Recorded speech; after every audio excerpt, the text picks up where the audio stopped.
무릇 더러운 말은 너희 입 밖에 내지 말고 오직 덕을 세우는데 필요한 대로 선한 말을 하여 듣는 자에게 은혜를 끼치게 하라.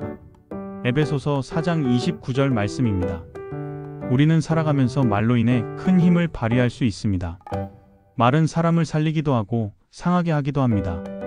불평 때문에 무심코 덕을 세우지 못하는 말을 내뱉기도 합니다. 그럴 때 우리 마음과 관계는 상하고 듣는 사람의 마음에도 상처가 남습니다. 하지만 하나님은 우리에게 말씀하십니다. 오직 덕을 세우는데 필요한 대로 선한 말을 하라. 즉, 우리의 말이 누군가에게 힘과 위로가 되고 용기와 은혜를 주는 도구가 되기를 원하십니다. 말은 단순한 언어가 아니라 사람의 마음을 변화시키고 세상을 조금 더 밝게 만드는 도구가 될 수 있습니다. 오늘 하루 내가 하는 말과 글을 돌아보십시오. 불평과 비난, 험담 대신 작은 칭찬 한마디, 감사와 격려의 말, 한마디로 주변 사람의 마음을 세워주는 삶을 살아보십시오.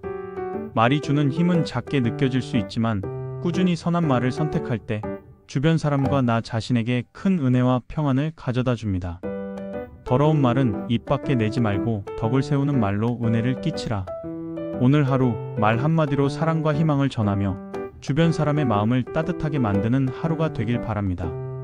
너희는 유혹에 이끌리던 옛 생활 습관을 버리고 마음을 새롭게 하여 새 사람을 입으라. 에베소서 4장 22절 말씀입니다. 우리는 살아가면서 습관과 생각, 행동 속에 묶여있는 경우가 많습니다. 때로는 잘못된 선택, 부정적인 생각, 반복되는 실수 때문에 스스로를 돌아보게 됩니다. 그것이 바로 성경에서 말하는 옛사람의 모습입니다. 그러나 하나님은 우리에게 새롭게 살아갈 길을 제시하십니다. 옛 습관과 잘못된 패턴을 버리고 마음을 새롭게 함으로써 우리는 새 사람이 될 수 있습니다. 새 사람은 하나님 안에서 새롭게 생각하고 새롭게 행동하며 새롭게 관계를 맺는 삶을 살아가는 사람입니다. 중요한 것은 이 변화가 단번에 이루어지지 않아도 된다는 점입니다. 한 번의 결심으로 모든 것이 바뀌지 않아도 괜찮습니다. 매일 작은 선택 속에서 옛 습관을 내려놓고 마음을 하나님께 열고 새롭게 하려 노력할 때 점차 우리 삶 속에 새로운 삶의 패턴이 자리 잡게 됩니다. 오늘도 자신을 돌아보고 옛 습관이나 부정적인 생각이 있다면 내려놓으십시오. 하나님께 마음을 열고 새롭게 살아가겠다고 결단할 때 우리 안에 새 사람, 하나님의 은혜 안에서 살아가는 참된 변화가 시작됩니다.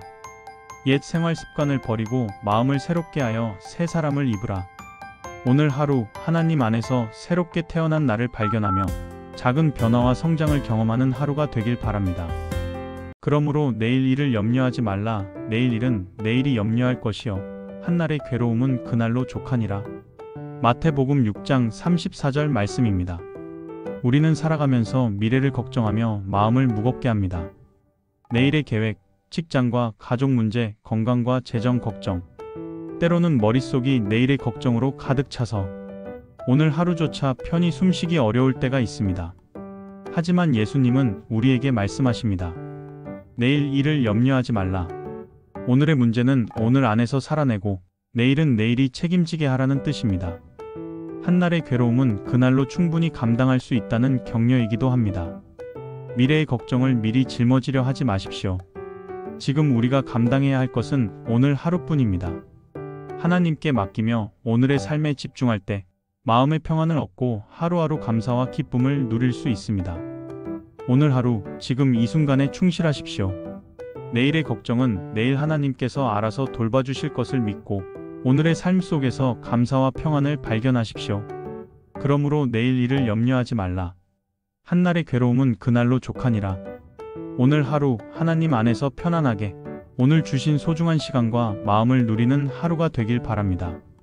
내 짐을 여호와께 맡기라. 그가 너를 붙드시고 의인의 요동함을 영원히 허락하지 아니하시리로다. 시편 55장 22절 말씀입니다. 삶을 살아가다 보면 마음이 무겁고 걱정이 쌓일 때가 있습니다. 일과 사람 관계, 미래에 대한 고민이 우리 마음을 눌러서 숨쉬기조차 힘들게 만들기도 합니다. 그럴 때 우리는 스스로 모든 것을 해결하려 애쓰고 지치고 흔들리기도 합니다. 하지만 이 말씀은 우리에게 분명한 위로를 줍니다. 내 짐을 여호와께 맡기라.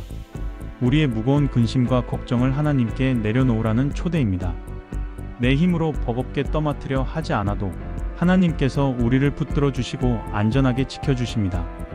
말씀에서 말하는 의인의 요동함은 하나님을 신뢰하는 사람도 때때로 세상의 어려움과 시험 때문에 마음이 흔들릴 수 있다는 의미입니다. 하지만 하나님께서 그 요동함을 허락하지 않으시고 우리의 마음과 삶을 안정시키시며 흔들리지 않도록 지켜주십니다.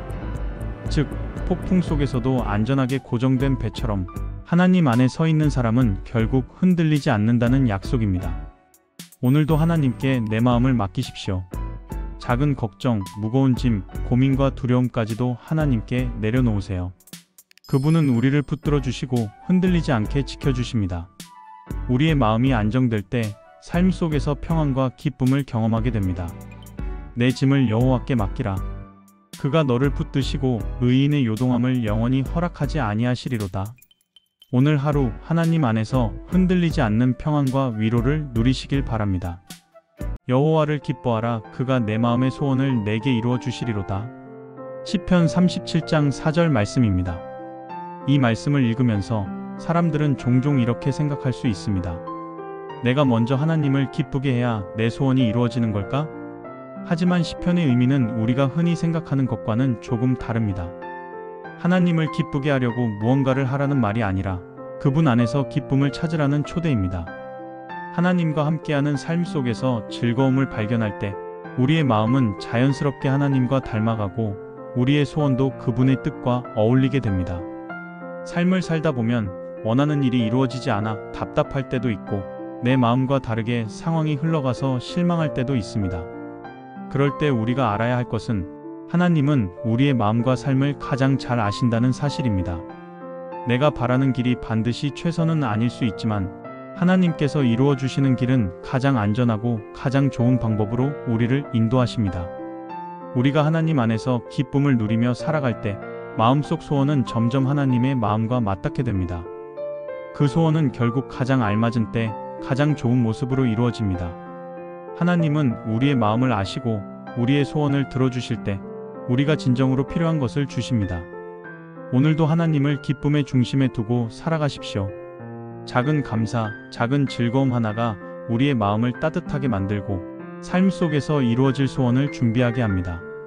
지금 느끼는 기쁨과 평안이 바로 하나님께서 주시는 축복이며 그분 안에서 우리의 소원은 반드시 이루어질 수 있습니다. 여호와를 기뻐하라. 그가 내 마음의 소원을 내게 이루어 주시리로다. 이 말씀을 마음에 새기며 오늘도 하나님 안에서 기쁨을 누리는 하루가 되길 바랍니다. 여호와는 마음이 상한 자에게 가까이 하시고 중심에 통회하는 자를 구원하시는도다. 시편 34장 18절 말씀입니다. 삶을 살아가면서 누구나 마음이 무너지는 순간을 맞이합니다. 실망과 상처, 좌절감이 우리 마음을 무겁게 할 때가 있죠. 어떤 날은 사랑하는 사람과의 갈등 때문에, 또 어떤 날은 뜻대로 되지 않는 일들 속에서 마음이 점점 지쳐가기도 합니다. 그럴 때 우리는 스스로를 탓하고 왜 나만 이렇게 힘든 걸까? 라는 생각에 잠기기도 합니다. 하지만 여호와는 마음이 상한 자에게 가까이 하시고 중심에 통회하는 자를 구원하시는도다. 말씀처럼 하나님은 우리의 아픔과 슬픔을 외면하지 않으십니다. 상처 입은 우리 곁에 계셔서 손을 내밀고 우리를 붙들어 주십니다. 때로 우리는 스스로 회복할 수 없다고 느낄지라도 하나님은 우리의 가장 깊은 상처까지 아시고 그 속에서 구원의 길을 열어주십니다. 마음이 무너진 순간에도 하나님은 우리와 함께 계십니다. 그분은 우리의 눈물이 멈출 때까지 기다려주시고 조용히 우리의 마음을 어루만지시며 새로운 희망과 용기를 불어넣어 주십니다. 오늘 내 마음이 흔들리고 힘들다고 느껴질 때 그 고통 속에서 하나님이 가까이 계심을 떠올리세요. 우리의 부족함, 두려움, 실패를 외면하지 않으시는 하나님, 그분의 사랑과 손길이 바로 회복과 평안의 시작입니다. 삶의 어두운 순간에도 고난 속에서도 하나님을 바라보며 걸어가세요. 그분은 언제나 우리와 함께 하시며 결코 우리를 떠나지 않으십니다. 하나님께 마음을 열고 그분의 위로를 받아들이는 것만으로도 삶 속에 희망과 평안이 흐르기 시작합니다. 너는 마음을 다하여 여호와를 신뢰하고 내 명철을 의지하지 말라. 너는 범사의 그를 인정하라. 그리하면 내 길을 지도하시리라. 잠언 3장 5절에서 6절 말씀입니다. 우리 삶은 언제나 계획대로 흘러가지 않습니다. 때로는 길이 막히고 마음이 혼란스러울 때가 있습니다. 우리는 그럴 때 자신만의 지혜로 문제를 해결하려 하지만 그것만으로는 늘 충분하지 않을 때가 많습니다. 잠언은 우리에게 이렇게 말씀합니다. 너는 마음을 다하여 여호와를 신뢰하고 내 명철을 의지하지 말라. 하나님을 신뢰하는 마음은 단순한 믿음을 넘어 내 삶의 중심을 하나님께 두는 것입니다. 내 지혜와 계획만으로는 볼 수 없는 큰 그림을 하나님은 이미 알고 계십니다. 그리고 이어서 말씀하시죠. 너는 범사의 그를 인정하라. 그리하면 내 길을 지도하시리라. 우리가 모든 일 속에서 하나님을 인정하고 의지할 때 하나님은 우리의 길을 인도하십니다. 어두운 길목에서도 막힌 상황 속에서도 하나님은 우리를 안전하게 선하게 인도하십니다. 오늘도 이 말씀을 붙들며 기억합시다. 하나님은 우리의 참 사랑의 아버지이십니다. 그분은 우리의 길을 아시고 우리를 결코 버리지 않으십니다. 마음을 다해 하나님을 신뢰할 때 우리 삶 속에는 늘 희망과 평안이 흐릅니다. 여호와의 말씀이니라. 너희를 향한 나의 생각을 내가 아나니 평안이요 재앙이 아니니라. 너희에게 미래와 희망을 주는 것이니라. 예레미야 29장 11절 말씀. 우리는 때때로 삶이 완전히 무너진 것처럼 느낄 때가 있습니다. 계획은 깨지고 마음은 지치고 내일은 불안하기만 합니다. 이스라엘 백성도 그랬습니다.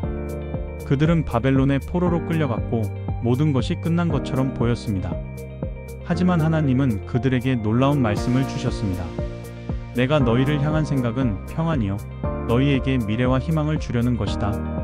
포로 생활은 결코 희망적인 일이 아닙니다. 그러나 하나님은 그 절망을 끝이 아니라 과정으로 삼으셨습니다.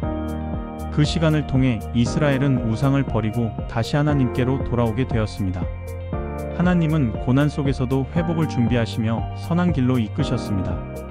그래서 하나님이 주신 희망은 상황이 좋아져서 생기는 희망이 아니라 하나님이 함께 하시기에 끝내 회복으로 이끄시는 희망입니다. 하나님은 우리의 참 사랑의 아버지이십니다. 그분은 언제나 우리를 구원하시고 그의 자녀를 돕습니다. 오늘도 이 말씀을 붙들며 기억합시다. 하나님은 나를 향한 선한 계획을 가지고 계시며 그 계획 속에는 미래와 희망이 있습니다.